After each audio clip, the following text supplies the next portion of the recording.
Friday from wherever you are. It's 5 o'clock somewhere to Friday for everyone. Unless you're watching this the day after. Or the day That's before. true. If you Or the day before, if you're you and you're If editing. you hacked us. If you are Javier Bardem. If you are the Twitch leakers. Yeah. Hey, shout out. Now we know how much everybody makes. Change your passwords. James, how's it going? It's going good. It's been a whole 2 days since we last spoken. Yeah. It's a busy week for us. Yeah. It really has been. It's exciting though. We're watching movies again. New A lot. movies. Very old often. movies. Very frequently. Talking movies. Silent movies. Not Foreign talking movies. during movies. Talking during movies. Talking during movies. Watching movies on mute. Not watching even though movies they have, at all. Even though they have sound. Yeah, we're at Going work. to Spark Notes. We're at work. We're here. We're here to talk about Skyfall and Spectre, the Sam Mendes directed James Bond films, number 3 and number 4. Before we begin about the movies, Sam Mendes is the director. Okay. Your opening opinions. We've kind of briefly flirted with talking about him. I remember we talked did about Jarhead. him. Yeah, when you talked about Jarhead. What do you appreciate about Sam Mendes as a director? I appreciate he has a very... When I think of that kind of slick and concise style of directing, Sam Mendes comes to mind. Yeah. And I know that that's kind of James Bond's thing because he's a slick character. Slick character. You know. There's an element of charm to that. I also went on record as saying I preferred the other style for James Bond, the Quantum of Solace style of filmmaking. Sam Mendes, he's a good director. I mean, definitely. And I don't just mean that statistically, having won Best Picture with he has his the Best debut. Picture winner. That must mean he's good, right? That must mean he's good, right? Right. I mean, Jarhead is obviously, I've said it's one of my favorite war films, and I guess Books. It's also a biography as well. It's a good book too, so maybe I'm a bit biased. And that's not really an action movie though. And I was thinking about this beforehand. I was thinking Sam Mendes, known for Jarhead, which is a war movie without very consciously without a whole lot of war in it. Correct. Road to Perdition, which is at least a gangster movie, but there's still not a lot of action in that. Not like fight scenes, like you expect out of James Bond at least. Yeah. American Beauty, nothing. Yeah. And then his other 2 films he did before this were romantic comedies. Revolutionary Road and which is not a comedy. Not a comedy, and Away We Go. Which is a comedy. Yeah. So I was thinking giving him the reins for a, blockbuster action franchise, at least for 2 movies. That's a lot of faith. I think they were putting more chips in his sleek style, his clean camera work, clean direction, clean editing, clean lines, that over his ability to do hand-to-hand combat scenes. Yeah. That's what I think they were. When they picked Sam Mendes, that was probably what they were Well, you know thinking who of. picked Sam Mendes? Who picked him? Mendes. It's a S. Who picked Shawn Mendes to direct these movies?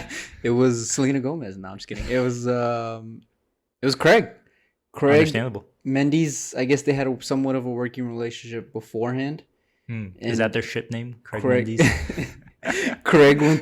Mendes went to go see Craig during a play because he was working in a play.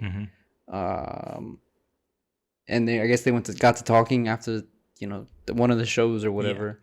Yeah. And Craig was like, "Look, come do Bond." Yeah. And Mendes was like, "I don't know." And then he caved in, and it was just from there. It was I mean, if you're the 2 producer, films. you're probably thinking, okay, Sam Mendes can direct these movies because he has, like I've said, that very slick style. But also, if he just has a good working relationship with your lead actor, that's going to go over well. Especially in a franchise like Especially this. if you're trying to avoid a Quantum of Solace 2, where Yeah. Daniel Craig hated working on that.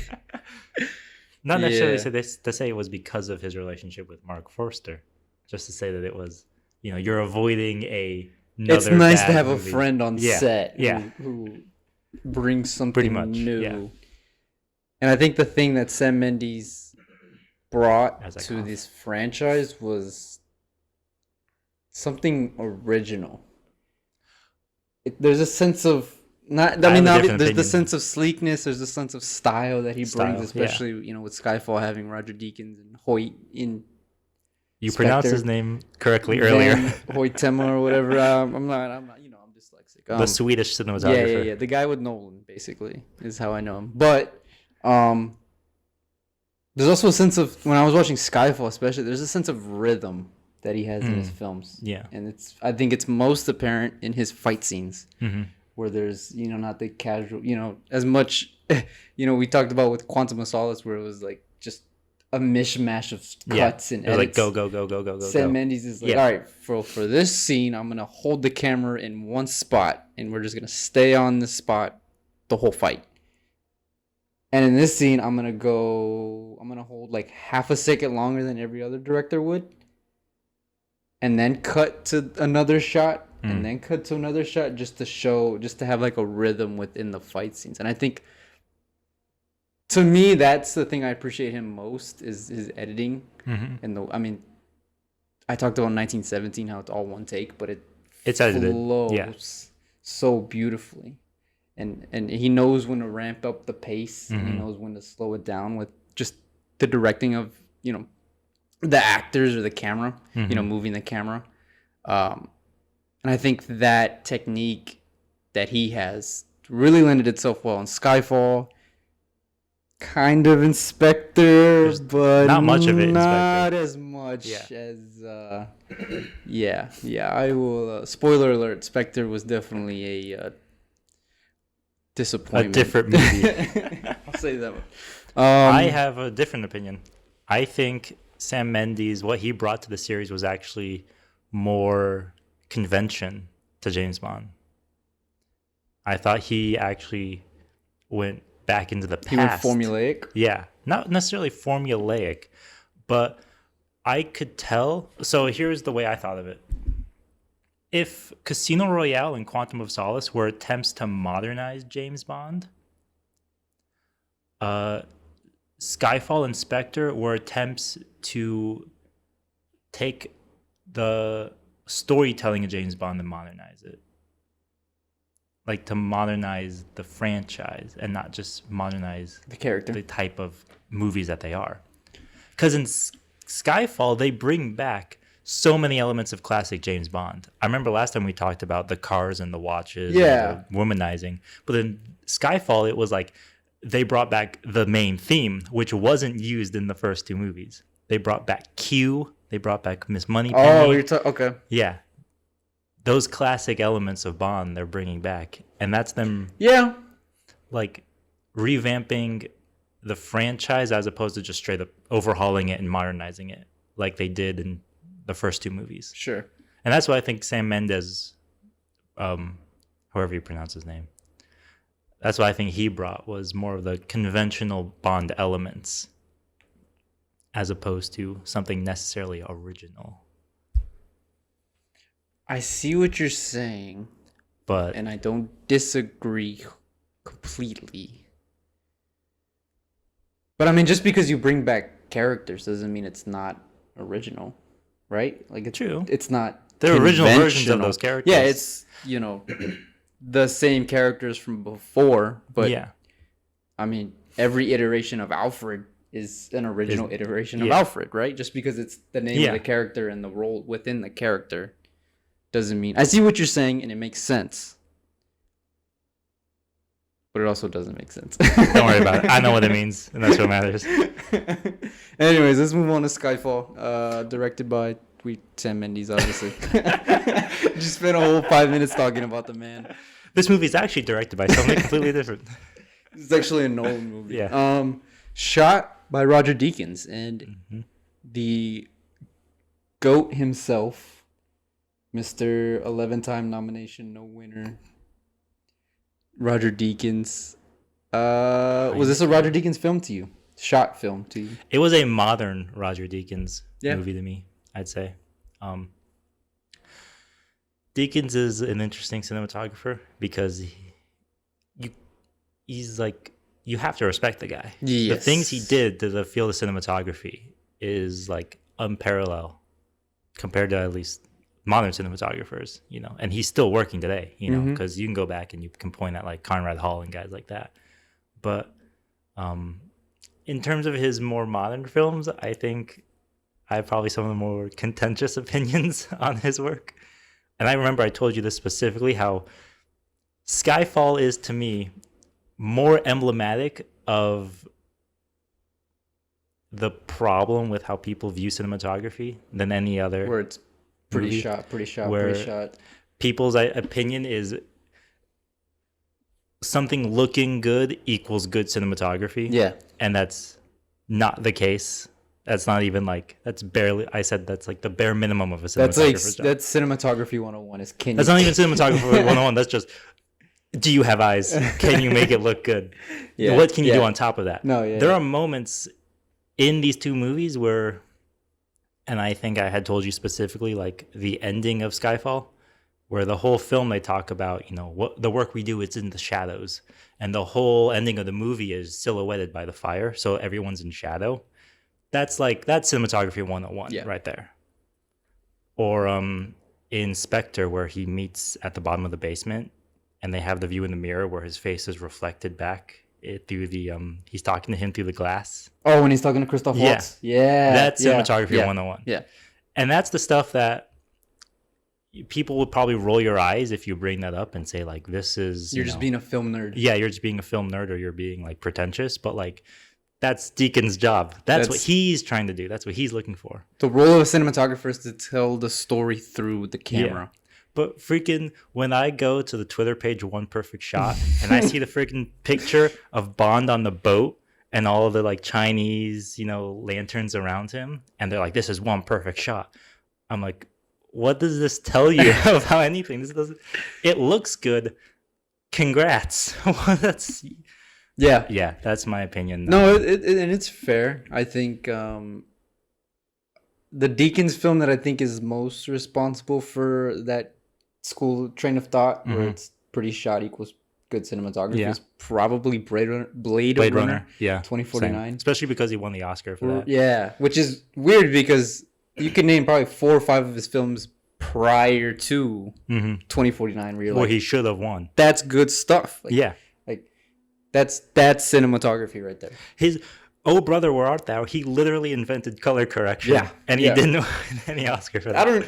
What's funny too. This is why we get upset with the Academy, because geniuses like Roger Deakins get passed up on. Continuously shafted for no reason. What can you do? What's funny too is in Blade Runner, he uses that mirror effect in that movie as well. When? So do you remember where Ryan Gosling and Harrison Ford go to this laboratory and they meet a woman who is like all kept up? They're talking to the girl? Yeah. He does the exact same trick there as well. Different director, but same storytelling device. But I think people look at neon lights and it's dark and Ryan Gosling's wearing a jacket up to his thing in the snow in Los Angeles. People are like, is this cyberpunk? Whoa. Is this what I want the next 4 years of my college experience to be like? To shoot films with neon lights? So, end of the day, just because something looks good or is pretty to look at doesn't necessarily mean that it's actually informing the story. And that's the purpose of cinematography, is to tell a story with light. And it's nice that this movie is good to look at. Because trust me, there are movies where very nice to look at. They can't even look pretty. Quantum of Solace, for example. Quantum of Solace. It was. Let's just say this: it was a nice, noticeable difference when the first 5 minutes of Quantum of Solace is basically mashed potatoes, and this is gourmet, and this is like a $45 steak at a steakhouse with sautéed mushrooms or something. All right, there's your analogy. I don't know where I was going with that analogy, but it was like a mismatch of shots, and it's like, is anything distinguishable here? Yeah. Whereas within the first shot, really, it's boom, where he's at the end of the hallway, and he walks dark. Up in his light. Yeah. His eyes are and just it hits silhouetted. him. Yeah. It's like Kurosawa reference, by the way. you could immediately tell this was gonna be a big jump up, Yeah, an improvement. for sure. Skyfall. Let's get into it. All right. Should be noted how much money it made because it made bank Highest grossing Bond movie, right? $1 billion worldwide. Seventh Nice. highest grossing movie of all time. The highest grossing film in the series after beating Casino by a lot. Second highest grossing film of 2012. And I think both you and I admitted that this was the movie where we like took notice of the Bond franchise. Yes. These revamps. Mhm. Like, I think this caught a lot of people's attention. I mean, yeah, it made $1 billion at the box office. How much of that do you think was due solely to Adele's song? That's a good question. Because that song was everywhere. Well, that was going to be my next question. Why do you think it made $1 billion at the box office? And you might have just given at least I think part of it is because of the song. One of the top 5 answers. Because, I mean, Adele, this is 2012. Rolling in the Deep. This is 23 or 19? This is 23, right? Her album? Yeah. So she's peak Adele. People... Who knows if she's even hit her peak yet. Yeah. Exactly. We don't even know where she could go from here. And she comes out with this song where it's like, whoa, Adele, British singer, British movie, British director. Are they colonizing us again? They're taking over the world, man. Is Sam Mendes British? Yeah. I didn't know that. You didn't know that? No, I didn't know that. He directed in 1917. Doesn't mean he's British. It was, well, I guess if you watch the movie, it's based off his grandfather. There you go. But just double check if he's British. He's definitely British. Born Was married to in- Kate Winslet. Oh, nice. Roger Deakins is British too, I believe. I believe so as well.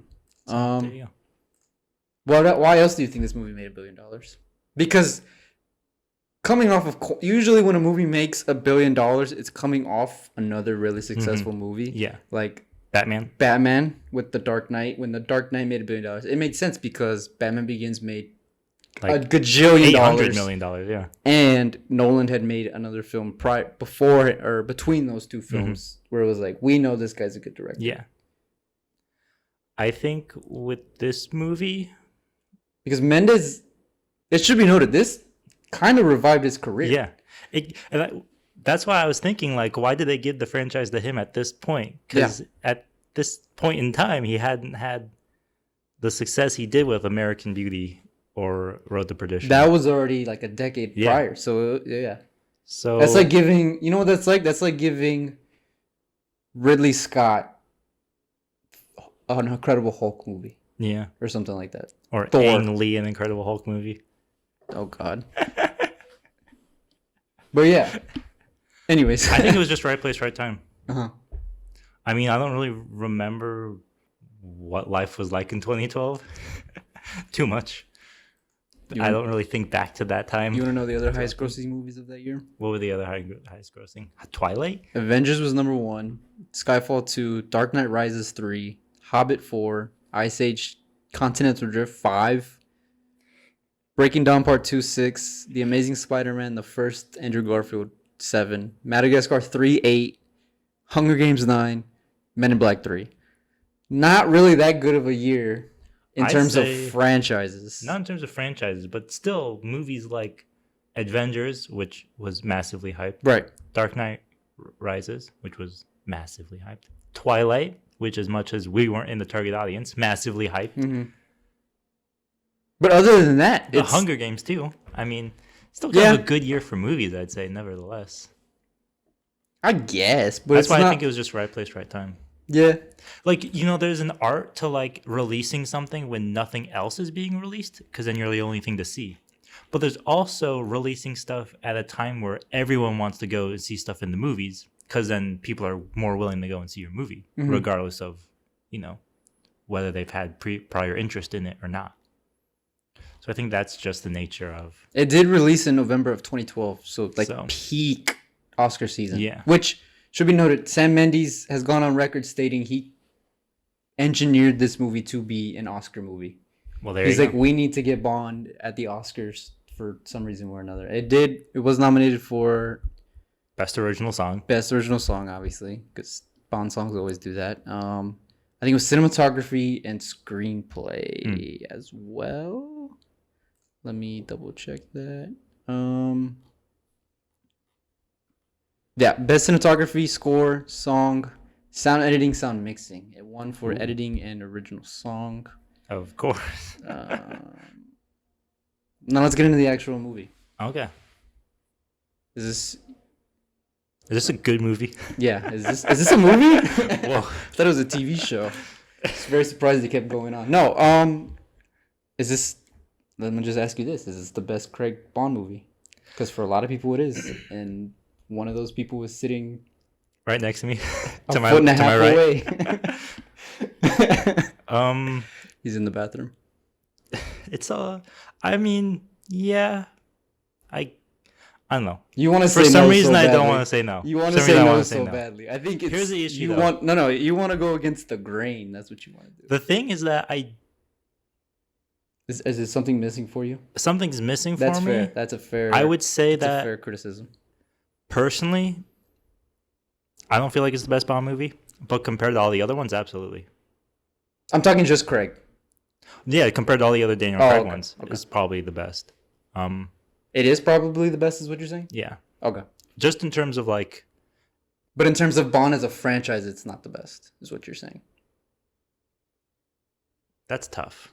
Because then you would have to deal with nostalgia. Yeah. And like the importance of the movie. Well, because everybody always points to Dr. No, GoldenEye, and Goldfinger. I was gonna say From GoldenEye. Russia with Love. Yeah. But it's like those movies were decades old. They're bad now. They're not good. I'm just kidding. I've never seen them. In terms of Bond as a franchise, I don't know. But sure. Compared to the other Daniel Craig ones, I'd say it's the best looking one. Sure. The story is probably the most cohesive. Sure. Which is so far been pretty difficult for these movies. Yeah. Probably the best acted. Yeah. And yeah. Probably the best directed, I'd say. Yeah. I mean, for me, Quantum of Solace, I'm partial. I'm biased towards. I think it does also more with the character of Bond. Yeah. However, I'd say just personally, I am just kind of middle of the road on it. As far as it didn't sway me the one movie way or the movie itself. Oh, okay. Yeah, I'd say I'm just kind of middle of the road on it. Like as my personal opinion. No, you're entitled to that. It's good. It's better compared to the other ones, but it wasn't good enough for me. Yeah. It didn't blow my socks off. This isn't going to make my top 15. Yeah. But it is quickly rising up the ranks in the top 30. Yeah. I rewatched it yesterday, and there were certain scenes where I was like actually getting giddy. Like when him and M go on the run, and he opens the garage and the car's there. I'm like, oh! I think I audibly let out a noise of like, oh man! I think you just blew out the audio there. The song, the theme song starts going off, and I'm like, oh, this is. That's what I'm saying. Sam Mendes brought back those conventional elements of Bond. This is what Bond should be. That's what I'm saying. Yeah. Right. That's why I think it works with him as the director, because he brought back those conventional elements. But to me, why I view it as original is he went, and I mentioned this a little bit ago, is he just took the character of Bond. We've never seen him. We've never seen him as beat up. I don't think we've ever seen him shot. I think what I was more impressed with the characterization was how old he is in this movie. That's what I was gonna say too. Mm-hmm. He's always a middle-aged, like if he's middle-aged, right, which he is in some of the Bonds. Yeah, he's like in his 40s. He's a good-looking man who can still hold his own. But in this film, he's in his mid-40s, and he, is suffering from a bullet wound that should have killed him. By the way, he should have been dead. Let's be real about that. But especially when the hand grabbed him in the opening credit sequence and pulled him down. It was a metaphor, Isaac. But I know. But we haven't seen that character through that, right? Mm-hmm. Like we haven't seen him old. We have when he's doing the pull-ups and then he just falls collapses to the ground. Yeah. We've never seen Bond do that. That's ever. Why, I was like, that's interesting, because I think when people try to write an impossible character like that, they think they have to be defeated by an equally impossible force, as opposed to himself, which is he is just old, and his body will just naturally resist, that kind of Which, to the strength of the character, mentally he can still do his job, and that's the plot of the movie. Yeah. Is he's not ready to go back to work. He's in too bad a physical shape, But he's he too wants old, to but go he back. wants to, Yeah. and that's enough for him to do his job. He's also extremely intimate in this movie, and not just He with talks a lot. not just with females. I mean, obviously he's gonna be intimate with females. Yeah. It's a Bond movie, but like He is legally my obligated to one of my favorite scenes in the whole movie is when he meets Q. when he meets Q. Yeah, Yeah. like that's not in a Bond movie. I It's love their usually just, relationship. hey, Bond, this is your quartermaster. Meet him. Yeah. Hey, how's it going? Nice. Here's an exploding pen. And yeah, And then he's off to do his mission. Whereas they actually have, a little bit of banter, as I've brought in my vocabulary in British words. But yeah, they have that one scene that is just amazing to watch because it's just two so conflicting, contrasting characters yeah. in different parts of their lives. What I love is how they're written. Is they're basically like two sides of the same coin. Mhm. Where Bond is the more like action oriented, and Q is the more like behind the scenes oriented guy, and how they work in tandem like that. And I It's a nice this yin movie, and yang. I'll say Skyfall. I wish I saw more of Q, and I'm glad I did in Spectre. Maybe. We'll get to that in a little bit. But it just seems like that, or when he's talking to Miss Moneypenny. Money. I didn't care for the Moneypenny stuff. I'll be honest with you. I thought. We'll get to that when we talk about the actors. I think it was. Yeah, I think it was a little bit of kind of just like why. But it seems with M where M is like trying to basically confess her sins to him, and he's slowly like Realizing his own sins. yeah well not only that but he just kind of absolves her of those sins in a way yeah. where he doesn't forget what she's done but he forgives her to a degree. Yeah. Where he's like, I understand, things happen, you have to do your job, more or less. I just think like, man, that's so cool. Like we're taking this womanizer who had no, we saw it a little bit in Quantum. I remember we talked about it where he has chinks in his armor. Mm-hmm. And we've been hinting at it since then with, both Casino and Quantum. What they did in those movies where they just hinted at them. Yeah, and this one they just straight up he Yeah. gets shot off a train. So it's Well, not at only the that, but just bare bottom. emotionally. Yeah. He has no purpose in life until MI6 is blown up. And Yeah. then when MI6 is blown up, he's called by an inner sense of duty to go back. Yeah. It's like, that's screenwriting. You take a character's motivation, you put it against what they want in life. Cinema. Art. Let's talk about the acting. All right, let's talk about the acting. Craig Daniel is good as always. He's good as always. He talks a lot more in this movie. Which This is probably the most Yeah. words per minute that he has said. he definitely in all worked the for that movies. paycheck, that's for Yeah. sure. There was no Arnold Schwarzenegger $120,000 a Yeah. word. But I mean, I feel like he probably talked a bit too much. There were definitely a few scenes where I was like, if I was writing this, he would have just been silent. Because Bond is so good at just, the Standing stare. there. Yeah. Yeah. And that just says enough. But he talked a bit too much. Which, they're trying to appeal to a larger audience. Maybe with that's this why it made movie. $1 billion. Yeah. They're like, Daniel Craig says words in this He movie. actually We have talks? to go. Whoa. He has a relationship with a woman that isn't sexual. We have to go. We have to go. Judi Dench, great. Naomi Harris as Miss Moneypenny, Miss Moneypenny. a little flat. Yes. There were times where she would say She's borderline particular unlikable words. in the beginning. I mean, I think that's just the character.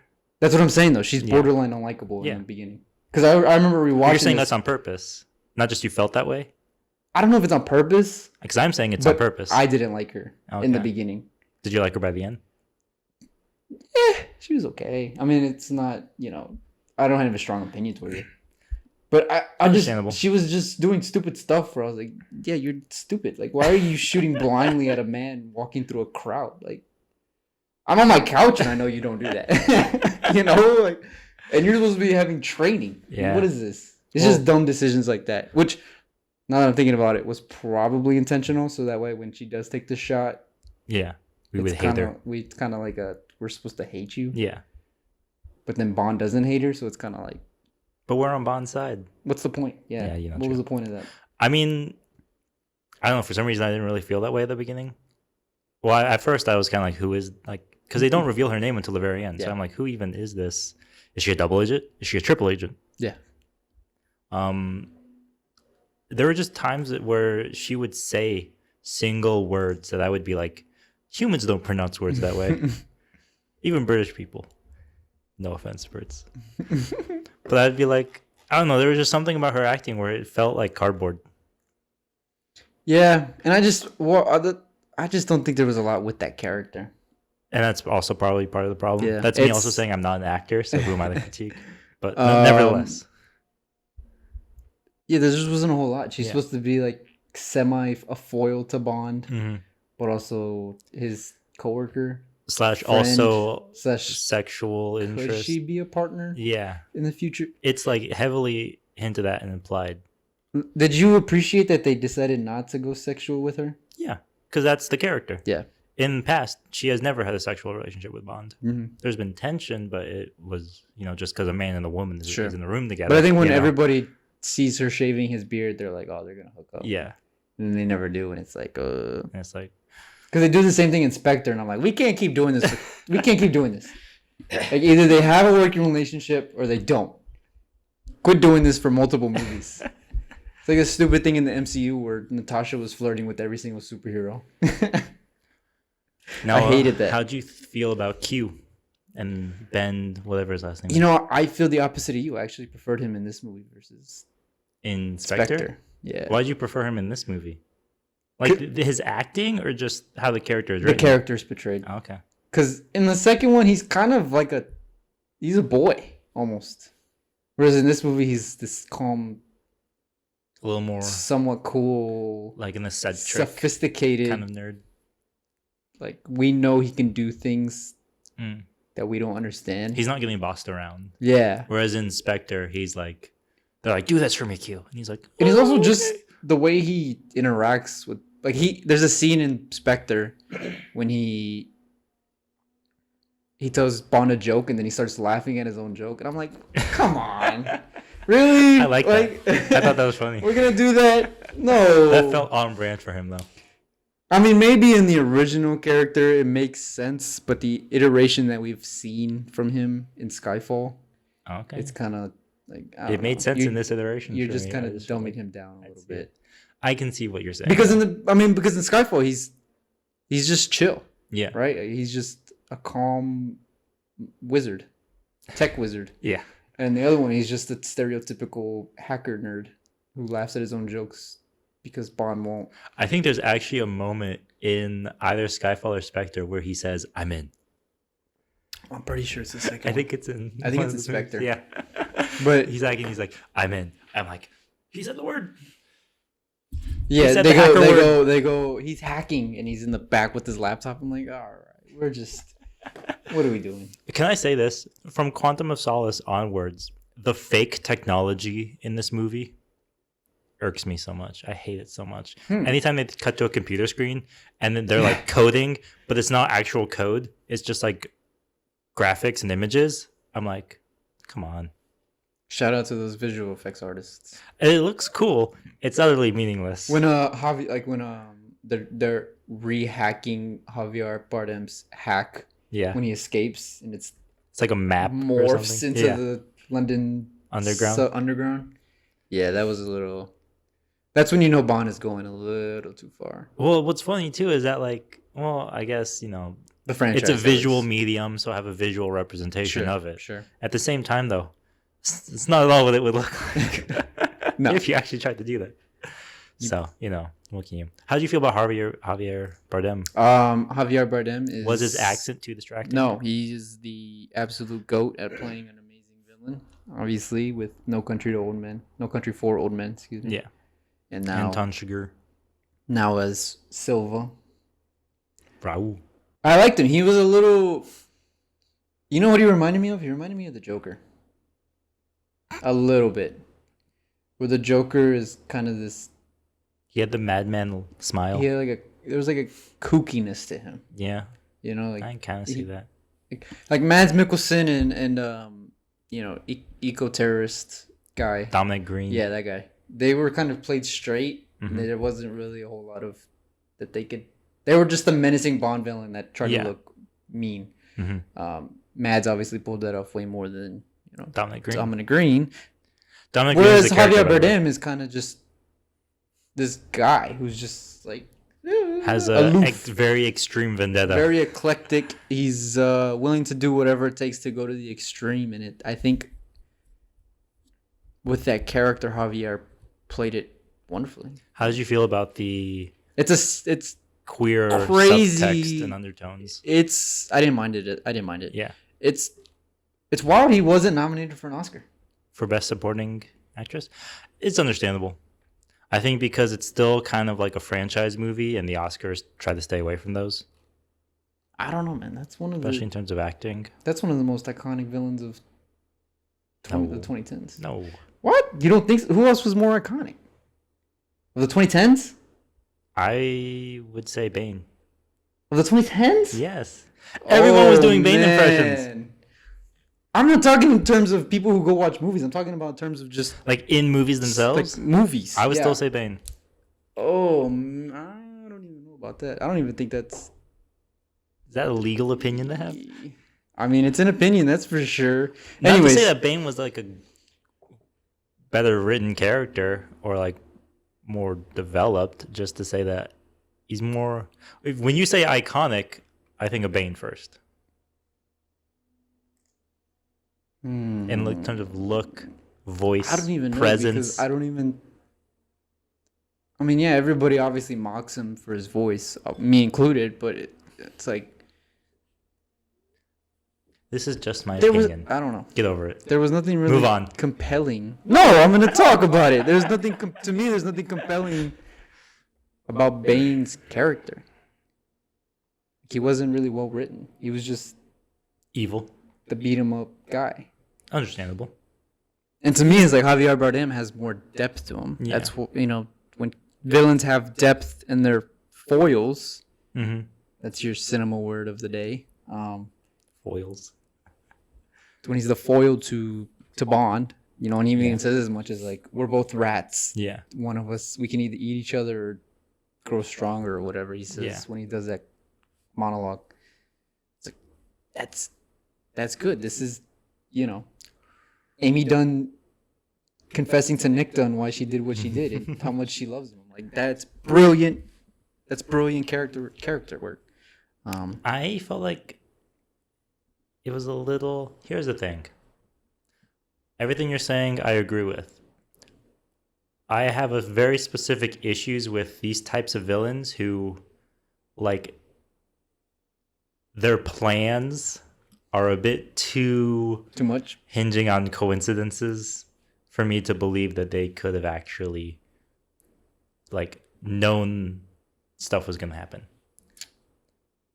Like, how did he know Bond was going to stop in the exact spot in the subway so that he could blow up the wall? No, that's pure. Yeah, that's pure cinema. But that takes me movie. away from like the belief. That's why Bane is slightly more believable, because his plan was just to cause chaos and just to beat people up, and he took over an entire city that way. This guy got caught. Who, Javier? Yeah, but he wanted to get caught. Well, that's the whole thing. He wanted to get caught so he could rehack. How far out could he have planned that? That's the one issue I have with this movie is, well, no, because he stole the hard drive knowing they would come after him. So then how far out did he plan that? Because his whole plan, well, that's the thing, we don't know, because it literally opens up with the laptop being stolen. Yeah. So we don't know, which we should know. I really appreciate that they just throw us in like that. You're in medias Quantum res. did it, Casino did it, and this one does Skyfall just continues that trend of just no suit him up, no here's Bond waking up with a hot girl next to him. It's just boom, we're in the middle of a mission. Let's go. Yeah, and it's actually a pertinent mission to the movie. Yeah, it's not Spectre. Matters. It's not an opening. Well, Spectre kind of matters, but still, it's not. Yeah.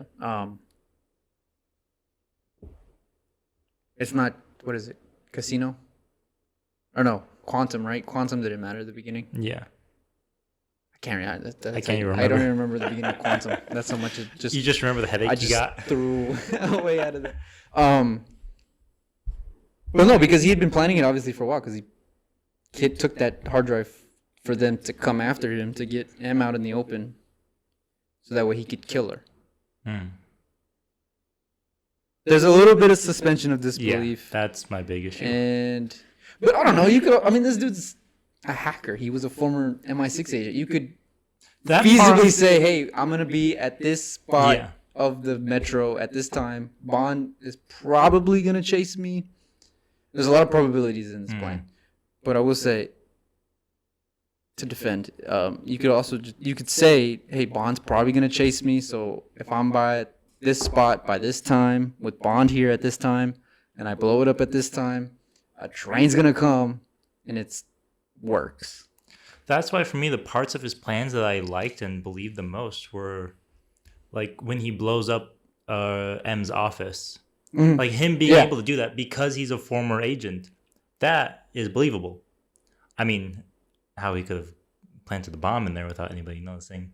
How he could have hacked into their system. That's another nitpick that I found. How are you going to do that? Those are just nitpicks. It's just conceivably the idea that somebody who used to work there could do that. Could plant a bomb. Could get back into their system. That's believable. Especially if he was a 00 agent. You know, he would have had the security clearance to be able to do that. However, British security works, I have no idea. So, yeah, you know, that's... I mean, as a villain, he's kind of... In your defense, I will say, yes, there is a lot of estimation. Yeah. It's not a airtight plan a la, Amy Dunn trying to frame her husband. Yeah. There's definitely a lot of that. What you're saying to me, I can suspend the disbelief, because it's a Bond movie and not all Bond movies are airtight. This is probably the most airtight out of all of them.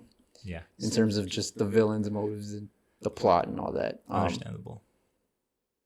But you're completely valid in your saying. Right. Speaking of airtight, this movie surprisingly, it has high stakes, and we're led to believe it has high stakes, and yet it feels self-contained. Yeah. Because this doesn't feel like I need to save the world. I need to stop an eco-terrorist. This is just a pure, I'm trying to stop someone from killing my mom, basically. I think part of the reason it feels that way is because of what Skyfall actually is. Because, like, who knows what Skyfall is before going into this movie? Does anybody know? No. So it's like when they finally reveal, it's the Bond estate, it's like, I get it. Right? That is enough closure for the audience. And yes, you obscure Bond fans back there, any of you who read Young Bond like I did, you probably already knew what Skyfall was to begin with. But a billion people who go and see this movie are all going to know that. So that kind of closure, of just what that even is for people, I think gives that sense of, full circle, that sense of containedness in the story. Sure. For it to end at Skyfall like that, and for Skyfall to actually be something meaningful, being his childhood estate.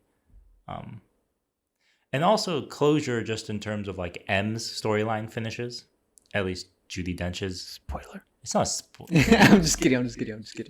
Dumbledore kills M. Snipe kills M. Ron kills himself. And Fred Weasley dies. And yeah, that's just why I think that it feels that way. Did you appreciate that? Yeah, for sure. I think the whole final fight at Skyfall is probably the best ending to a Bond movie out of all these four. Yes. I think so too. Because I didn't believe the betrayal at the end of Casino Royale. Right. The whole building collapsing. Yeah. I didn't... Quantum was just a mess. The quantum ending was just, yeah. The fire at the hotel was just too much escalation at that point. Yeah.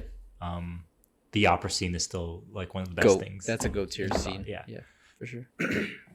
The ending of Skyfall, the ending of Spectre is a little underwhelming. Feels like there's two endings to that movie. Yes. We'll get to it in a little Yeah, bit. we'll get to it in a little bit. But I'm just I would saying to, agree. No, to I say agree. that Spectre Yeah. had, yeah. Yeah, and I think that's why I hold it in such high regard, because all the other Bond movies start out so strong, and then towards the end they don't really finish They strong. peter. Yeah, they kind of fall off towards the third act. There's And always that moment. Writing a movie is hard. Yeah.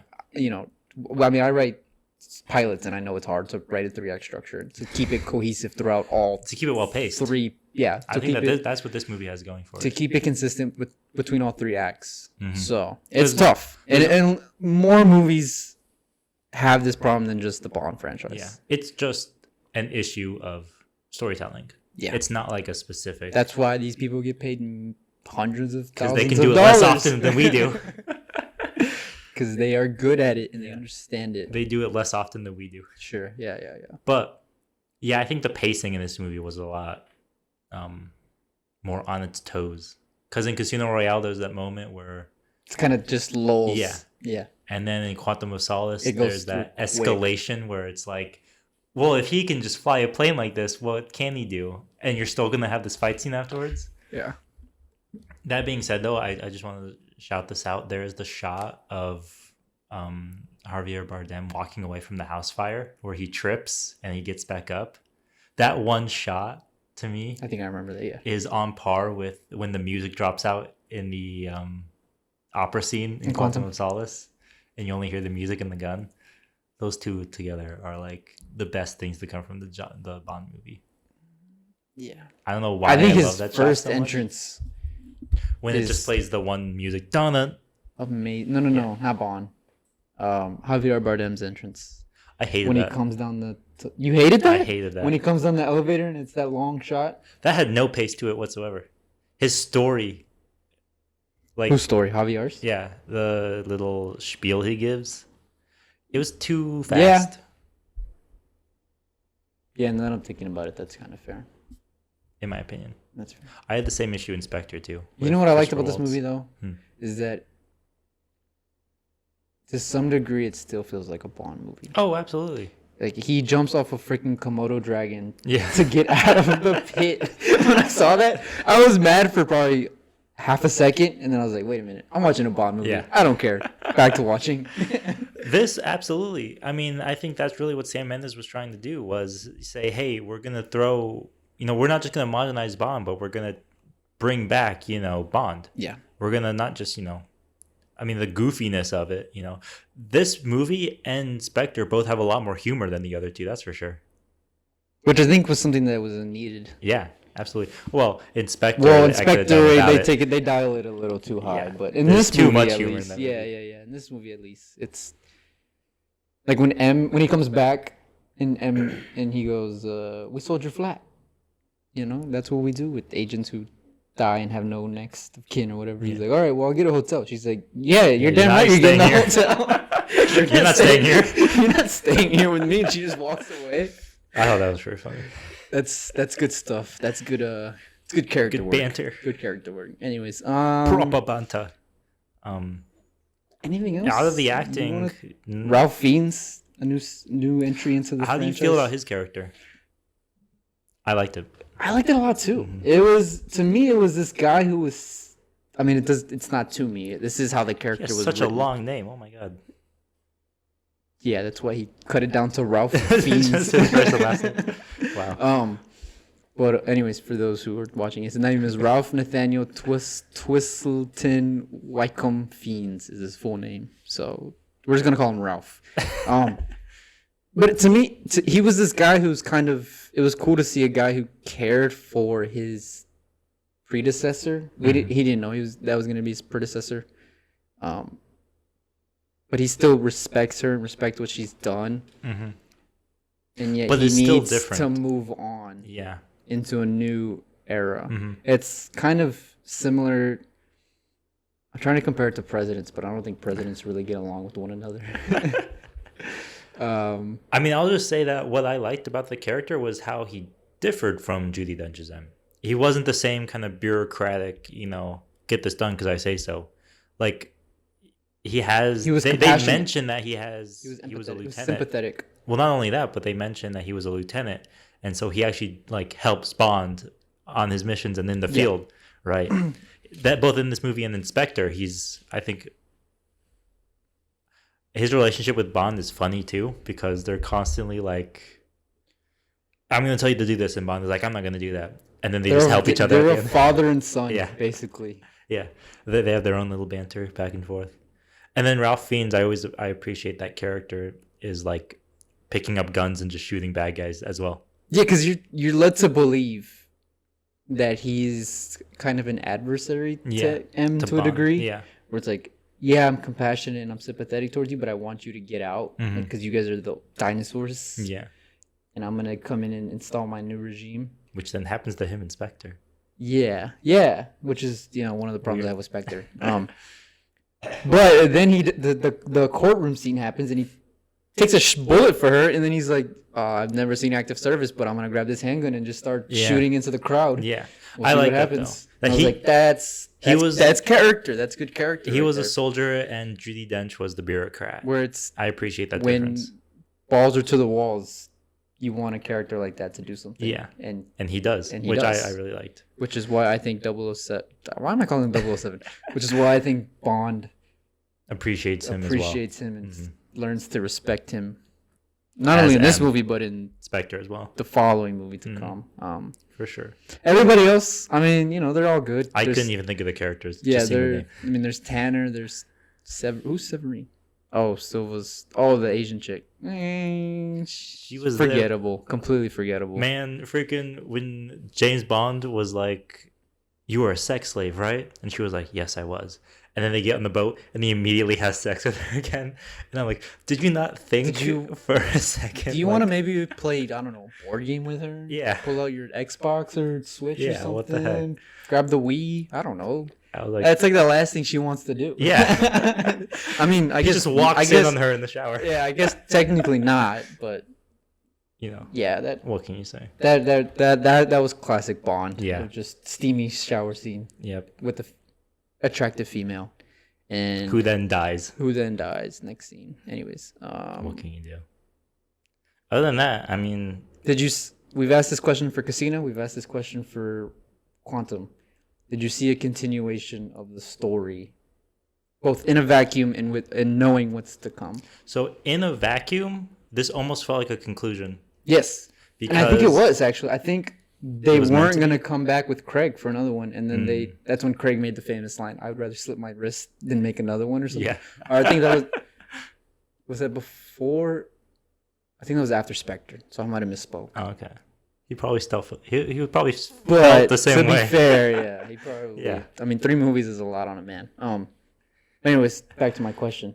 Did you see that thread line within a vacuum? So yeah, in a vacuum, this felt like a conclusion because M is replaced. Mm-hmm. Skyfall, his it's never been hinted at where Bond's like emotional issues come from, but most people probably assume it's his childhood. So that when they blow up his childhood home, you're like, well, that's the end of that. That's wrapped up, right? That has to mean something. And then there is also the introduction of the classic Bond elements, which, while this movie is not a return to normal necessarily, or like the status quo of old Bond, introducing those elements is still like introducing those elements. A warm blanket, yeah. And so, to some degree, in a vacuum, this felt like the ending. As a whole, knowing what I know next, I would not have seen any of Spectre. I would agree with you as well. When at the end of Spectre, he's like, "It was all me." I'm like, well, don't touch on that. We'll get to that in a little bit. Because I want to go on a spiel about that. All right, go ahead. I won't ruin it. I don't want to. Let's finish. Let's wrap up Skyfall, and then I feel the same. It almost felt like they were going to reboot the franchise. It felt a bit like a reboot, yeah. Right? Yeah. Like, because everybody's getting replaced. Mm-hmm. Bond is in a place where he's happy and content, like you said. So it just felt like, all right, well, this is the end of Craig's Bond. We're going to do another character in 5 to 7 years. Because especially this is, 2010, this is where it's like everything has to be a trilogy now. 2012. Well, 2010 is a decade. Okay. It's like everything's a trilogy. Yeah. Right. Yeah. Your first movie was good. Let's make 2 others because why not? Because they sell. Yeah. So it's like the idea of it being a trilogy. I mean, look at the highest grossing films of 2012. Avengers. All and of these, Dark I Knight think, Rises. are trilogies, Yeah. except for Ice Age, No, Twilight that was Saga. Ice Age was a trilogy. That's the third movie in the series. I guess technically, well, yeah, that's true. Yeah, was this the third one? Is it I think. Wait, is it the fourth I one? think this is the fourth one. It's the fourth film. It's the fourth film. Yeah, because there was Ice Age, Ice Age 2, Break Apart. I think Ice Age 3, there was Ice and Age. now there's Ice Age 4. There was the dinosaurs. And then there's this one. Yeah. Anyways, I don't know why we're talking about Ice Age. Should do a replay. We'll do a we should review do a of rewatch Ice of the Age first Ice later. Age. Oh my god, criminally underrated animation. But I mean, More look, like Spider-Man. criminal. Spider-Man was 2. Madagascar 3 was 3. Hunger Games was going to be a trilogy. Everyone knew that. Supposed to be 3. They made it 4 for some reason. Men in Black 3 Twilight. didn't need to happen whatsoever. Twilight was 4 books broken into 5 movies. So yeah, you're not off base. So with yeah, that. that's what I think. Mhm. But the success, I mean, when you make $1 billion off of what is supposed to be your final film, you're going to want more. Which they did. Which they did. Yeah. Yeah, let's get into it. Spectre. Spectre. Directed by Quentin Tarantino. Written by cinematography Jonathan Nolan. Cinematography by Wally Fisher. Whoa. No, I'm just kidding. Starring Christian Bale. It's Hardy. Mendes again. John Logan. He wrote, so the writing is the same. Writers are the exact same as the as Skyfall. Are they? Purvis and Logan. Yeah. But this one has Jez Butterworth. Well, there you go. One new name. So Jez Butterworth, in my research that I did, Just now. aka listening to a podcast prior to this recording this episode, he had an uncredited writing role with Skyfall, and then he actually got credited with Nice. Spectre. Nice. So go get that bag, Yeah. because you are probably the reason this movie is not as strong as Skyfall. Hold up.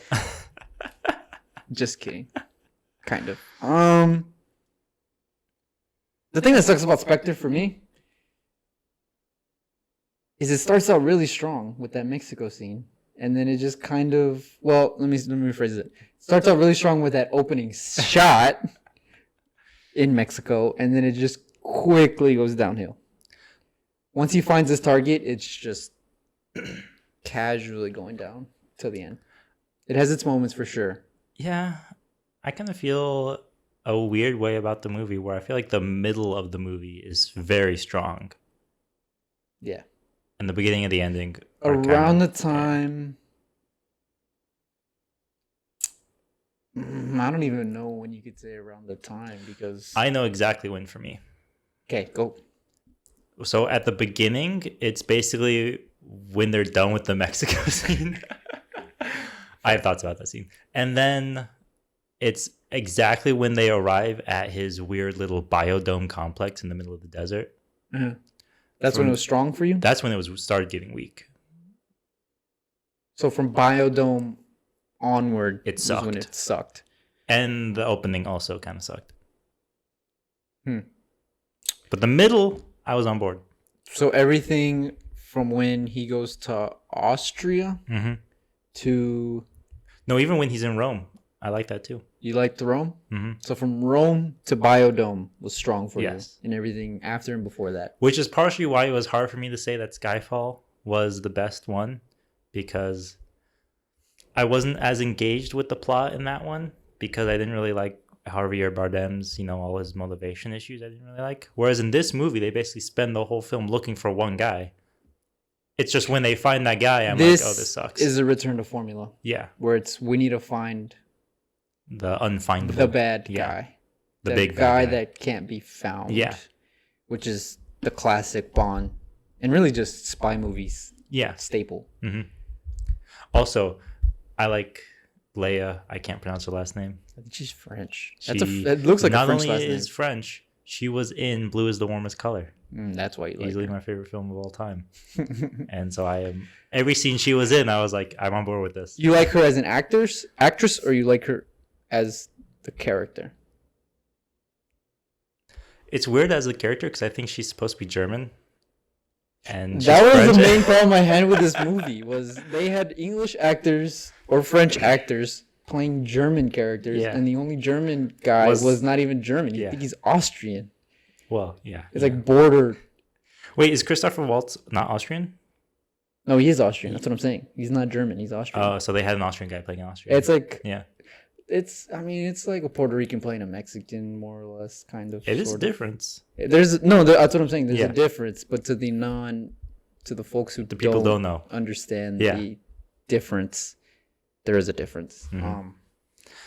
I feel like as the character, she was fine. Maybe as the choice for the role, maybe not so much. Because I'll admit, and maybe this is just because of blue is the warmest color, but she does a really good job of not being. She has really restrained emotions. Mm-hmm. She does that extremely well. And Blue is the Warmest Color is a very emotional movie, and that's why I know that much.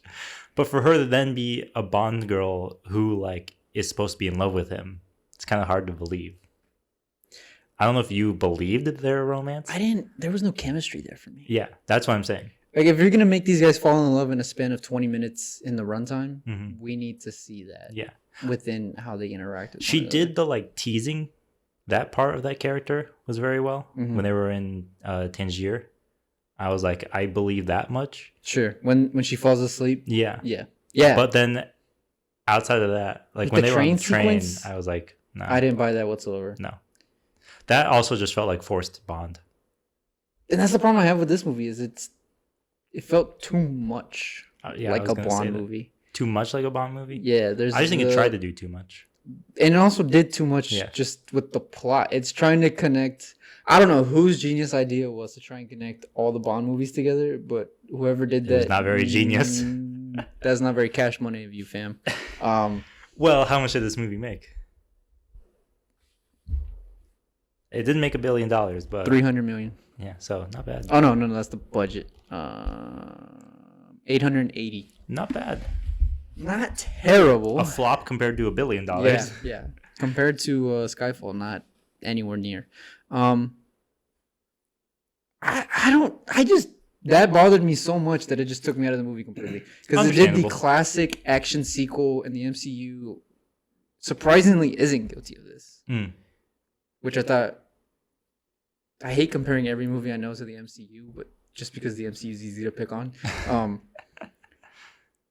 But to me, you need to set up something in the prior movies that can connect the four.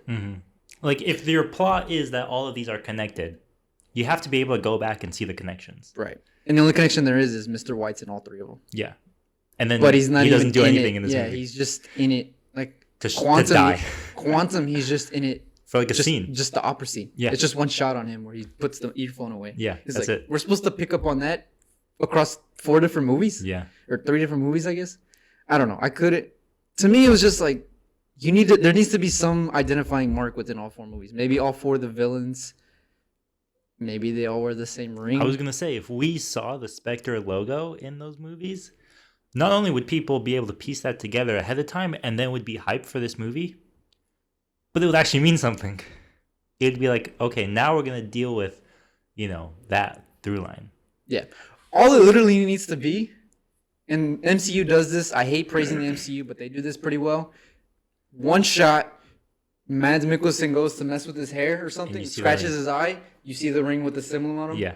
All you need. That's literally all. That's all screenwriting. That's screenwriting. That's screenwriting 101. That's rudimentary basics when you write a sequel like this. Because to me, this film and anime does this too, where you come up with the story on the fly and you try and fit it in with prior episodes. Mm-hmm.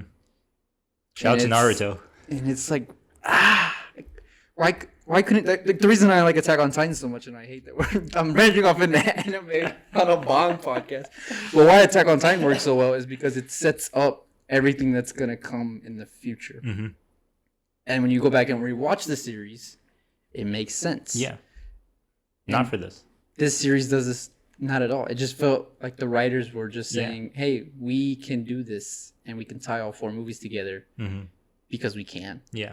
Well, I think it's also a lot of like, okay, who's our villain gonna be? It's gonna be like the biggest Bond Because you villain. had to keep building up. Mm-hmm. Yeah. Like he's the biggest boss villain, biggest Bond villain. What could he possibly do? Well, he's the villain of all the other movies. We just didn't know it. And even if you took what Christoph Waltz said at face value, and we're like, okay, yeah, he's the mastermind behind everything. What did they do for him? Why did any of that matter? Why was Mads Why did he Mikkelsen want playing Bolivia? poker? Yeah, why does a Central American, South American country matter to him? Yeah. Why did he make Bond go play Far Cry 3 for an hour 46? You know, like, Yeah. why does any of this matter? And it's never explained. Which, if you're gonna have us try and take that as face value as Yeah. your motive and your whole reason for being the villain, Mm-hmm. that's basic screenwriting. Is you need to give us a reason why. Why are we invested? Why should we believe you? And they just Imagine, never do it. imagine if the Quantum Solace was they fall from the plane, the parachute doesn't go, they hit the ground and die, and it just cuts to Christoph Waltz like, well, Someone needs to edit that. Yeah. Someone needs to make that an edit. I will say though, in Spectre, like his character, when they introduce his character, I'm like, this is cool. He's set in the up as meeting a cool scene? villain. Yeah. Yeah. And he's like, everyone gets quiet and he's like, hello, Bond. That was dope. Yeah. That's when I was like, oh, this is gonna be a cool villain. Yeah. Like, Mads Mikkelsen had the poker game, and it was like, that's cool. Dominic Green showed up at a party, and we were like, that's not cool. And Javier Bardem, you don't like it. I liked it. The elevator scene. I was like, that's Yeah. cool. It's at least a cool introduction. And then Christoph Waltz just straight up goes, hey, yo. I It's knew like, you ah! That's amazing. He has eyes everywhere. That's how I perceived it. That's the opening title sequence shows you that. Yeah. He says that multiple times. Mm. Anyway, that's not important. Anyway, the Mexico scene. You like the long take? I thought it was something new. I mean, yes, but is that any reason to like it? Yeah, it's personal flavor. Okay, yeah. I can enjoy watching something at face value. Fair enough. Yeah. It's like watching sports. True. I can watch soccer not knowing anything about the No, strategy. I already agree with you. You can stop. You know? So it's like, yeah, I can. Understandable. I think it looks pretty. I don't think. I mean, I think that's the only reason it existed, was to kind of look pretty. Yeah. And to just That's my big a issue with it. new beginning. Yeah, I per mean, se. in theory, it's cool. In execution, it's useless. But like you said, it looks cool. Because for a one shot to really be cool, it needs to be. Purposeful. Yeah, there needs to be a reason This for is it. literally just him walking up and down the hallways. And it's not even through It's not even the like festival. yeah, or it's not even like Goodfellas, where it means something to the character, where he's walking through the the kitchen? Yeah.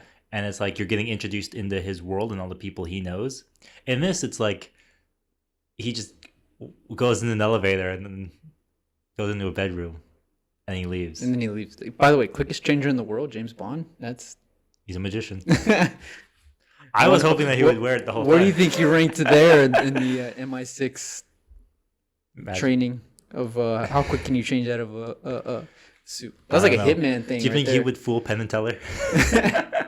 That was a hitman. That's the hitman. Yeah, seriously. Any percent speed run he was going for. Pretty much. Yeah. The rest of the That's just my scene was just kind of just classic action movie. Yeah, pretty much. Which sucks because the prior three movies, we had differentiated Bond from classic action movies. Yeah. And I feel like this movie went back Yeah. to that, to classic. Because even Quantum of Solace, it was unreal. It was generic action, but it was new for Bond. Right. Yeah. But Spectre went back and did it arguably worse. I feel like Spectre relied a lot on just computer graphics and stuff like that. Yeah. Which, that's It personal should be flavor. noted, though, this movie had one of the biggest budgets of all time. I think it was. This I is like actually number had it. 6 or something like that for most expensive movie ever made. 245 million. I think adjusted for inflation, it has to be like. Oh, that's the S. I was looking for Spectre. There we go. Number 21. 21. So for reference, Pirates of the Caribbean on Stranger Tides was 379. That's the number 1. Avengers of Ultron, Endgame, Infinity War are 2, 3, 4. At World's End, the third Pirates movie, Justice League are tied for 5th. Understandable, it was 4 hours long. Solo and Rise of Skywalker were 7th. Man, whoever invested in those movies needs to get their money back. I mean, guess what's next? I mean, they made money, but John Carter, Jesus Christ, John Carter number 9. Feels bad. Wow. Batman vs Superman's number 10, and Batman v Superman was at 263. Tangled. What? I mean, Tangled had a stacked cast. Well, I mean, if all your budget is blown on voice actors, then yeah. I mean, that's basically. It's not important. We're talking about James Bond. Sorry. Anyways, it is interesting though, because where did that money go? I think it went a lot of it. I mean, first off, Craig? Probably Craig keeping Craig involved. Craig and Waltz? Yeah. The Mexico scene was like impressively. I mean, sure, the helicopter stuff. Yeah, whatever. Was it shot on location? It was shot on location. Because it didn't look like it to me. No, it was. I don't. You don't doubt that. I believe you. Yeah. Yeah. I'm just saying it doesn't look like it was. And a lot of those scenes don't look like they were shot on location. Some of the Austria stuff, and then when they go. Some of the North Africa stuff, too. The Tangier? I think so. I don't know. Maybe not. The Biodome definitely was not on location. No. Dude, but that explosion, when they blow up the freaking the Hubble telescope. That looks realistic. That was a massive explosion. That had to have been. I would say that was like 50% real explosion. That was probably at least a tenth of the budget. Yeah. Just to be like, crap. Some AC didn't focus puller wasn't in focus. Redo it. Reset. It's like, damn it, we gotta spend another 10 million. I could see that. Yeah. Yeah. They just built up multiple biodomes. It looks really cool. Oh, 100%. It just felt like the ending to the movie, and it wasn't the ending to the movie. It had the same pacing problems that Casino Royale did. Yeah. Which is what I respect about Skyfall, was the movie ended when it ended. There was no false ending. Yeah. Because I think even Bond in this movie, he goes, that's not the end of it. I'm like, what do you mean that's not the end of it? We just killed the guy. Yeah. You just escaped. Isn't this usually the end of every Bond movie, is when you escape? Little just nitpick advice here. End your subplots before you end your main plot. Yeah. Yeah. Let's talk about the actual story, besides, all the holes that we poked into it. I actually really liked the whole, it's kind of alluded to in the Skyfall with the whole digital warfare, cyber terrorism thing that is, because in the first two movies, that's not present whatsoever. It's just straight, we need to stop the bad guys from doing this thing. In these two movies, that's the main plot. Yeah, that's the main theme, the main subject of the stories. What it is in Skyfall, it's a lot of the plot of Skyfall revolves around, is the 006 program useful? Yeah. And then in this movie, it's like, we've decided it's not useful. Now we're going to go to technology. And this movie explores that contrast. It's also applicable to real life, right? Yeah. Because it's, how many times are we going to get notifications about Facebook selling our rights and, Congress, not when they're down. Congress signing laws about, espionage and all this the other Patriot Act stuff and taxing my taxes. Which is basically the plot of this movie, is the friggin' NSA, spying on everybody. And some degree, that I thought was interesting, the contrast between mass surveillance versus specific, like send in one guy to do surveillance on one person. The contrast between those two. And obviously this is a Bond movie, so Bond has to succeed at the end. Yeah. Which, unless you're for some reason pro mass surveillance, I'm fine with that, Yeah. Yeah, it's okay. It's interesting. Yeah, I don't think it's anything. I'm not writing a video essay on the screenplay, but I think it's an interesting topic, and it's especially relatable nowadays. So I think it I just didn't think it was lends that well executed. so well Yeah. to being real worlds. Like it'll hold its weight Yeah. for years. Understandable. I think the issue though is the technology part is so pushed to the side. Because there are scenes where the quote unquote the real villain C is like, why have James Bond when you can just use drones? And it's like, okay, when are the drones going to show up at some point? Are they not going to get used in this movie at all? It's gonna be like Imagine if the explosion at the biodome, the whole thing blows up, but then James Bond looks up and there's drones flying overhead. You would have been like, C got to them first? yeah. I think that's just the screenwriter saying we're not going that far. They're saying this is Bond. We don't mess around with that stuff. I feel like they should have. I think I would agree. Because if you're going to set up the idea that technology will improve surveillance over Bond, then show technology improving the surveillance. Well, the only thing they do is they just spy on their own workers. Yeah, but I think that we're led to believe that it shows the benefits. At least with the Ralph Fiennes character, M, the new M, mm-hmm. It shows that he doesn't have a control of his agents that like technology can.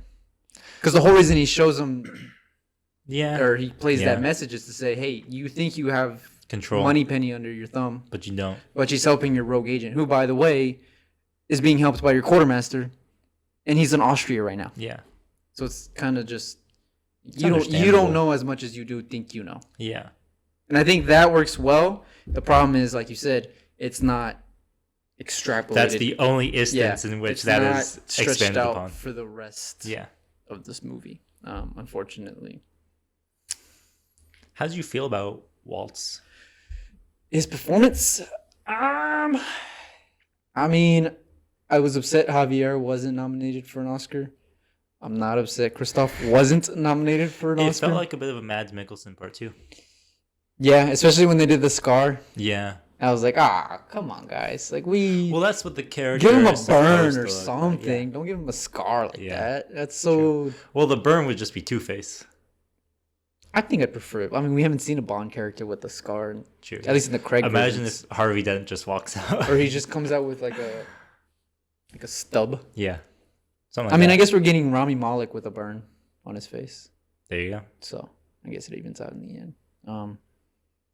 Yeah, he was okay. I mean, it's not anything to write home about. It's just, to me, it's interesting to see how, with the exception of Quantum, the villains are somehow getting more, I guess, notable. Yeah. With more meaningful. Like the actual stories. Actors. Yeah. That too, but also the actors themselves are having more prestige to them. We went from Mads Mikkelsen, who... phenomenal actor, but I don't think he wasn't really well known. He wasn't well known when Casino came out, and obviously this is pre-Hannibal. Since his explosion, he has that has made his performance in that movie age even better. It's like Matthew McConaughey in Dazed and Confused. You go back and look at a time capsule of him. Hey, it's been a couple episodes of this since I brought it up. Okay. But it's like that, right? Where you go back and look at an old character, or like One example was good enough. Regardless, anyways, and so seeing the progression of like we have Mads Mikkelsen, then we have an Academy Award winner in Dominic Green. Not Dominic Green. Javier Bardem. Javier Bardem, thank you. And then we have another two-time Academy Award winner. So we bought two of them. Yeah. In Christoph Waltz. And then we have Mr. Robot. And then we have Mr. Robot, who was also an Academy Award winner. So I think that's pretty cool. What did he win for? I forgot. At the museum? No. Bohemian Rhapsody. Bohemian Rhapsody. Yeah. Yeah. It's a bad year in the Oscars. Just say that much. Yeah. Let's talk about the intro song, because you made me watch a video about it, and if we don't get to it, I know it'll drive you crazy. So Skyfall. Give some context on this. Well, okay, let's say this first. Because last time we reviewed the two Bond opening themes. So let's just talk about Skyfall versus Writing on the Wall. What do you think? Oh, it's Skyfall. Absolutely. Yeah. Now, Writing on the Wall versus the Radiohead song.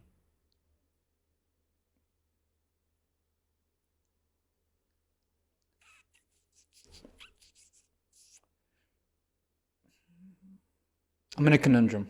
Yeah. So I'll say this.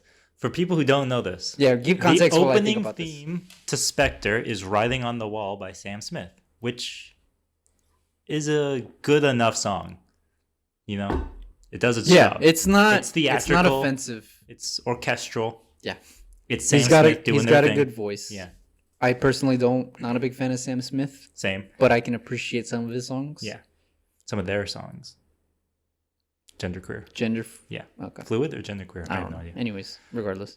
However, initially, Radiohead was approached to write the theme for Spectre. And they wrote a song called Spectre, which was used and then rejected. And Sam Mendes wanted to continue to use the song in the movie. But a producers, an executive, somebody with authority said it was too dark for the movie. And it was rejected. In its place, Writing on the Wall was used. I have a weird conspiracy theory that the opening credit animation was originally set I was going to to the ask you this Radiohead question. song. And then when they scrapped the song, they were like, well, we already have all this animation done. Yeah. You know, maybe they had an animatic. They were like, just write the song to fit the animation. Delete, drag Sam Smith into the timeline, audio 3. Pretty much. I feel like that's partially because there are lyrics in the Sam Smith song that specifically reference the animation I in noticed the that opening too. title Yeah. sequence. Whereas in the Radiohead song, it's more a thematic relationship between the lyrics and the animation. I will say this. The Radiohead song definitely fits better with the animation. Mm-hmm. I think it has that kind of weariness and, for lack of a better word, darkness to it. Which is why it was rejected and not Which used. is, by the way, that's stupid. That is absolutely. dumb. That is so stupid. Especially because the animation was dark and mysterious. Yeah. It's like, this is why people hate producers. This is why people hate studios. That being said, I think it definitely fits better than the Sam Smith song. I mean, if it's still not to your It's taste, not- then who? Yeah, it's not no the- one can fight that. It's not better than Adele. I'll say that much. Yeah, I can see that. I think the Adele intro is the best out of the 4. Mm. It's not bad. I'm not gonna say it's bad. It's definitely, it fits with the theme of Spectre. Yeah, and, it's just a and weird little the piece story of of trivia Bond. for the movie. It is cool. Because Though. do you think that if that was the opening theme, would people have seen the film in a different light? I think so, because Sam Smith is this kind of. It's kind of like a It's a pop romantic song. piece. He's Yeah, a pop artist. Whereas the Radiohead one is definitely more melancholic and Yeah. like introspective. Definitely. So I was curious whether that would impact people's perception of the movie. Full disclosure and bias, I prefer the I was gonna Radiohead say, song. yeah. When are we gonna? Should I pull out a graphic right here that says James is a big Radiohead Radiohead fan fan. for the next 5 minutes? I don't want to talk about it too much because everybody was gonna say the second I bring up Radiohead, they knew I was gonna like the song. No, it's a fair. It's a cool little tidbit. Yeah. About the Would movie. it have been perceived differently with a different opening? Who knows? I don't think so, because it still had The movie still would have had major- problems. It had major flaws. Yeah, Just in the writing alone, and it's very hard to fix writing. Seriously. in a song. in post production.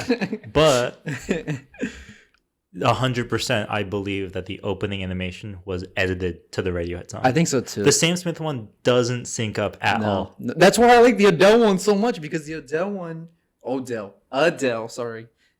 Yes, the Adele it Beckham Jr. flows beautifully, and it's animated with it, and it's Yeah. just like, to me, it's just beautiful. Mhm. And Adele, I mean, obviously Adele has one of the most beautiful voices of all time.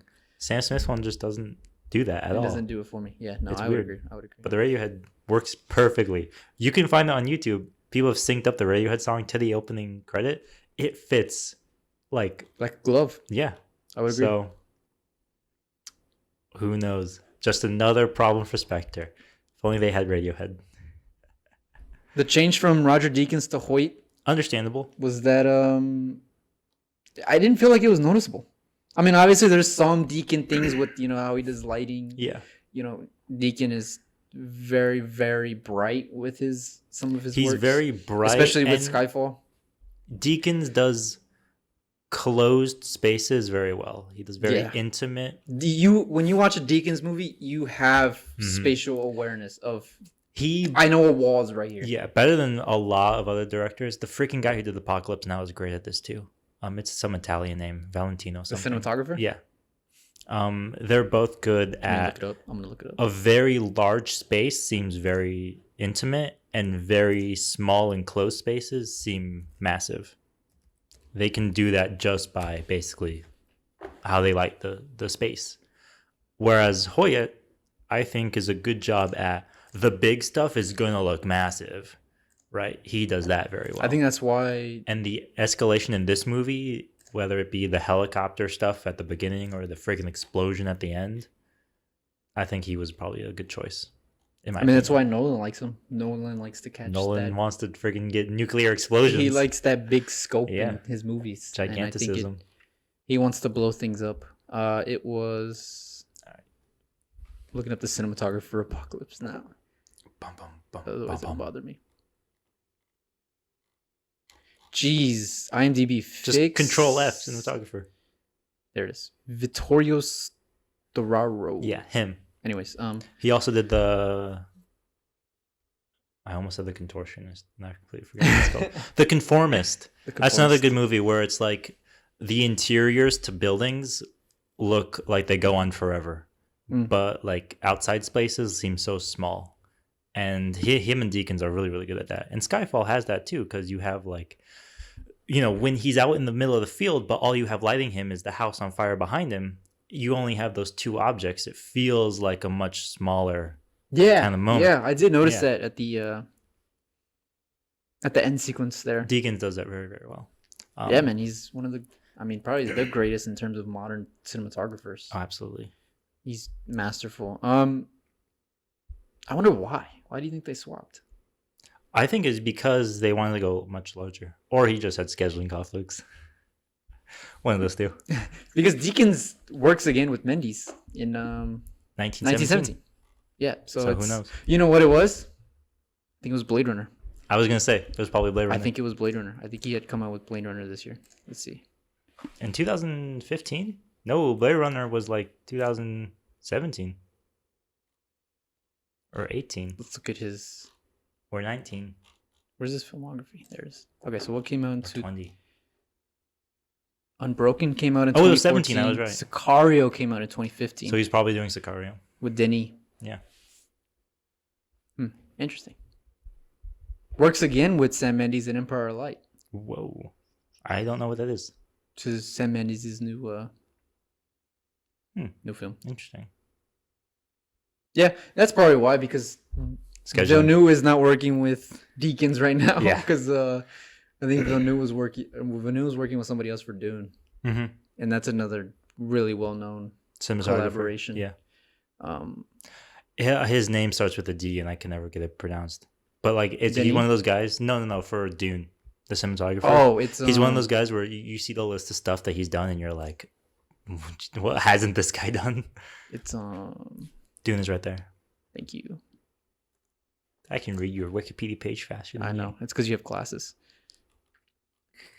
Greg Fraser. Is that who you're I thinking? thought it started with a D. It started with So a wrong. G. Yeah. Let's see what he's done. We're just yeah. gonna do a preview of Dune right now. Whether it will Dune, have good Zero Dark 30. Vice, the Adam McKay movie. Zero Dark 30, Rogue One, Snow White, Killing Them Softly. Let Me In, the American remake of a Hoyt Van. Let Me In. He did Hoyt Van, whatever his last name is, did the original Swedish. He's doing the Batman, the Matt Reeves Batman. So there you go. He's worked on The Mandalorian, Nice. a couple episodes of The Mandalorian. So he's a pretty, Zero Dark 30 is a pretty good movie yeah. in terms of cinematography. Yeah. All right, let's talk Especially for about deserts. Let's talk about No Time to Die. Preview of what's to come before we get out of Preview here. what's to come. In a vacuum, do you see any connection between this movie and No Time to Die? Absolutely. Well, I do. kind of, Yeah. because the girl comes back. Yep. She's in it. Yeah. So maybe it's. And then she's gonna die. Well, what do we think is going to happen? She's gonna Have die. you seen any trailers? No, I haven't seen any trailers. So the thing that they're running into is they have Ana de Armas, Mhm. who is more than likely going to be the Bond girl. Well, yeah, because she has to be. She's on the cover. She's in a cover, Yeah. a poster. So, but she's wielding guns. So is she an agent? Is she Whoa. like? Is she gonna gonna be be like- 007? Is she gonna be like Olga? No, she's too Hispanic to do that. Or Cuban. It has to be a British person. I feel like it does. I mean, it's MI6. Yeah. Regardless. Yeah. What do we think is gonna happen? I I think. think Do we think? Or go ahead. Go ahead. Christopher Waltz is gonna come back, He's in the trailer. and he is going to be the mastermind behind another thing, but he's not gonna be the villain. Somebody else is gonna be the villain. Rami. Yeah. It's Rami Malek. And oh, that's why you say he had the burns. I haven't seen any of the trailers. So I was don't about even to know ask you, anything. have you seen the trailers? No, not at all. Okay. I've just seen the first one, and that was a year ago when they released the first trailer, and I haven't seen any since. I also think that Bond is going to have the same relationship he kind of does. What I've noticed, the pattern in these movies is Bond will meet a girl who he womanizes, and then the girl who he has a professional relationship with, even if they still have sex. I feel like that's going to happen again. He's That's going to his meet love. a girl who he womanizes, and they're going to go on adventures. Who could be Arma de Armas, however you pronounce his name. The girl from Blade Runner. Sure, that works. And then he's going to meet another girl, and she is going to be like, you know, the action girl who's going to shoot stuff up with him. And Well, she is the action girl. She carries guns and shoots people in the trailer. Unless there's gonna be two action girls. there's going to be two action girls. Could be two action And the girls. two action girls are going to It's- shoot stuff hey, with it's him. Craig's last Bond. We gotta go all out. Yeah, seriously. He's gonna have sex with one of them, and as they're having sex, they're both gonna pull out guns and, And like shoot people. start shooting people. Dude, Yeah, If that is in this movie, that would be incredible. that would actually be kind of cool. 100% they probably are going to do that. They start too. hooking up, and then they hear a noise, and they just Yeah. go full like Yeah. back to back, start Seriously. spraying homies. I could actually kind of see that happening. Do we think Daniel Craig dies? It's the last Bond movie, and they're marketing it as his last Bond movie. He's gonna Usually, pull, when that happens, they die. he's gonna pull a Batman.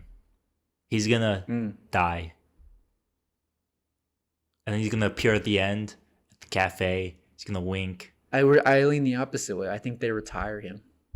Well, Or I think obviously that's gonna he- be his retirement. I think he actually retires. Oh, it's just straight up like retire. he just tells Rafine, "Say I'm out. And I'm gonna go live with either Ana de Armas or the blonde chick Understand? Yeah, I can kind of see that. or Moneypenny." No, We don't know, man. It's Craig's last Bond. true. You never know. But no, not Moneypenny. I think they're gonna do the Batman. I think he's gonna, do some heroic act that's gonna kill him, and then he's gonna appear specifically at Jamaica at the end. Maybe I'm gonna say it's gonna be Jamaica. you gonna put money on that. No, but I'm gonna say it anyway with confidence. So the director for is Kari Joji Fukunaga. He is. I'm not gonna say what he is. He was did born in America. Beast of We No know. Nation. Beast of which No was, Nation. The Netflix show. big conflict with Netflix, and because I think that was the movie where it was released in theaters but Yes, on Netflix because first. it got Oscar consideration, and Yeah. that was like Netflix's first big Mhm. Netflix Yeah. or Oscar bait. I put bait I think it was the lovingly. first It's not actually Netflix bait. produced movie that was in theaters. At least one of the first. But it was. I wouldn't doubt it that. got the biggest attention because sure, of that. Sure. I'm not gonna double guess you. I'm just looking at his. That's really all he's done. I mean, Yeah, pretty okay. much. When I say that's all he's done, I mean He's done other stuff. film. Just not as He's notable directed as a that. couple episodes of True Detective, or actually the first 8 of True the Detective. first season.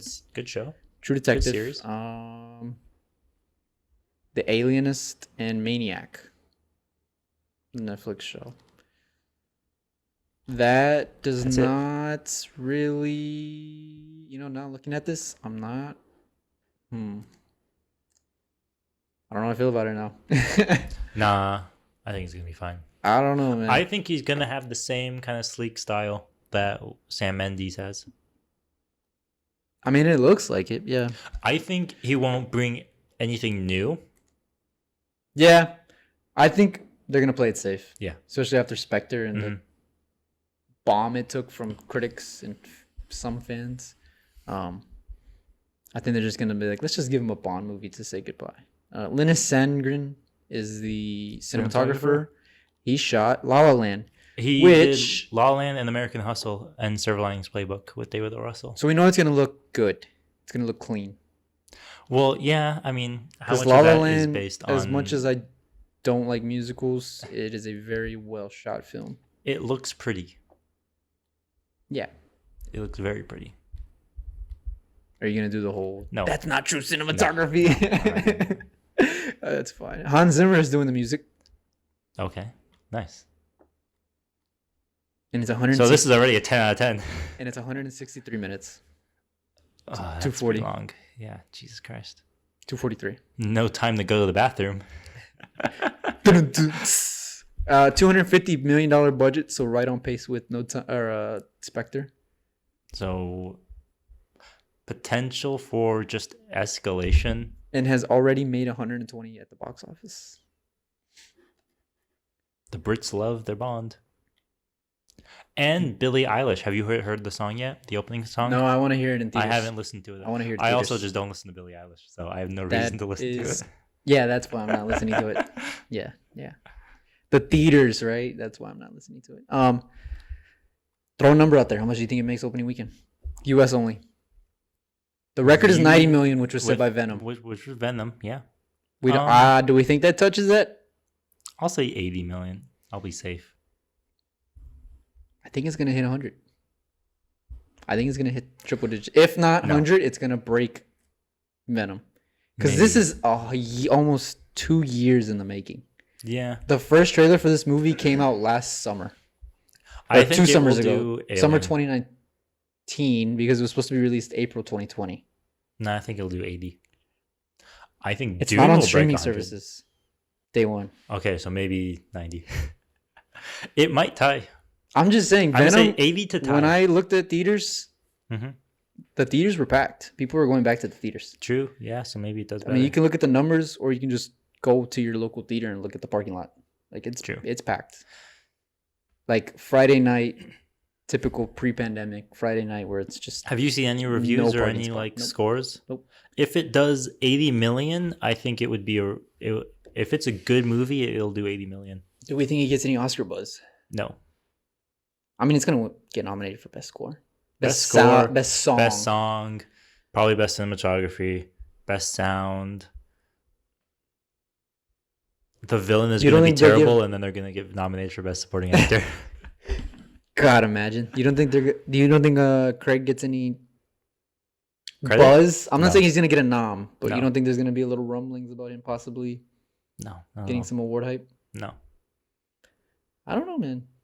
I do. He played an iconic character for 15 years. Doesn't mean anything. It's kind of like a. To you, it doesn't mean anything, but this is the Academy. No, to the Academy, I'm guessing it doesn't mean anything. But the Academy loves to downplay big things and upplay little things. Maybe. I don't what see I'm it, saying. though. I don't see it.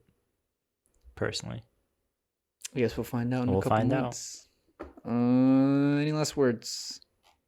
Why am I reading? Why is the plot on here? Holy crap! People have already upgraded it.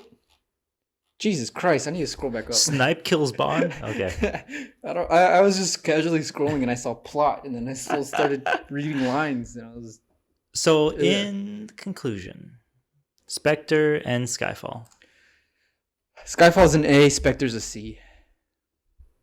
In Skyfall is in terms of tier ranking. light to decent A. You're doing your best Fantano impression. Yeah, and Spectre is a decent to strong C. Yeah. Wow. We're getting interrupted. That's good so timing. It's time for us to go. Have a wonderful night. We'll talk to you guys about No Time to Die. When we see it. Coming soon. And we're out.